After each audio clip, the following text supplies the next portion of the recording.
चंद्रपुरातील पोलसा गावात मनोरंजन क्लबच्या नावाने जुगार अड्डा चालतोय। जुगार अड्ड्यावर 100 कोटींपेक्षा जास्तची उलाढाल। गोंडपिंपरी तालुक्यामधील तेलंगणा महाराष्ट्र सीमेवर हा जुगार अड्डा भरतो।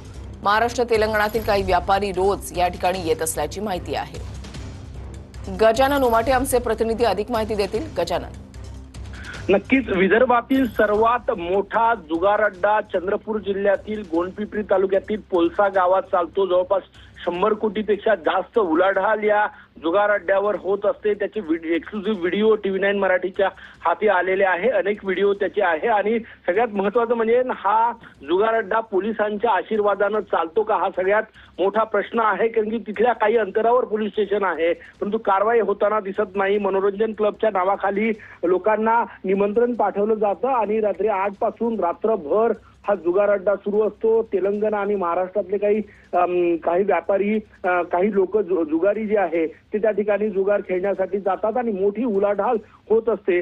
तेलंगणा येथील एका व्यक्तीचे 40 लाख रुपये त्यांनी त्या जुगार अड्ड्यात गमावले। त्यानंतर त्याची प्रकृती बिघडली आणि त्याला रुग्णालयात दाखल करण्यात आलं। त्यानंतर हा संपूर्ण धक्कादायक प्रकार जो आहे तो उघड झाला आणि हा जुगार अड्डा अजूनही सुरू आहे। पोलसा गावात हा जुगार अड्डा सुरू असल्याची माहिती आहे आणि सगळ्यात महत्त्वाचं म्हणजे हे व्हिडिओ समोर आल्यानंतर आता पोलीस कारवाई करणार का, हा जुगार अड्डा चालवण्यावर, हा सगळ्यात मोठा प्रश्न आहे। हा विदर्भातील सगळ्यात मोठा जुगार अड्डा आहे जो चंद्रपूर जिल्ह्यातील गोंडपिंपरी तालुक्यात चालत असतो आणि सगळ्यात मोठं चॅलेंज आहे चंद्रपूर पोलिसांवर की आज या जुगार अड्ड्यावर कारवाई करणार का। त्याचे एक्सक्लुसिव्ह व्हिडिओ जर आपण बघितले तर त्यामध्ये स्पष्टपणे व्यवहार होताना दिसत आहेत, लोक जुगार खेळताना दिसत आहेत। धन्यवाद गजानन दिलेल्या सविस्तर माहितीसाठी।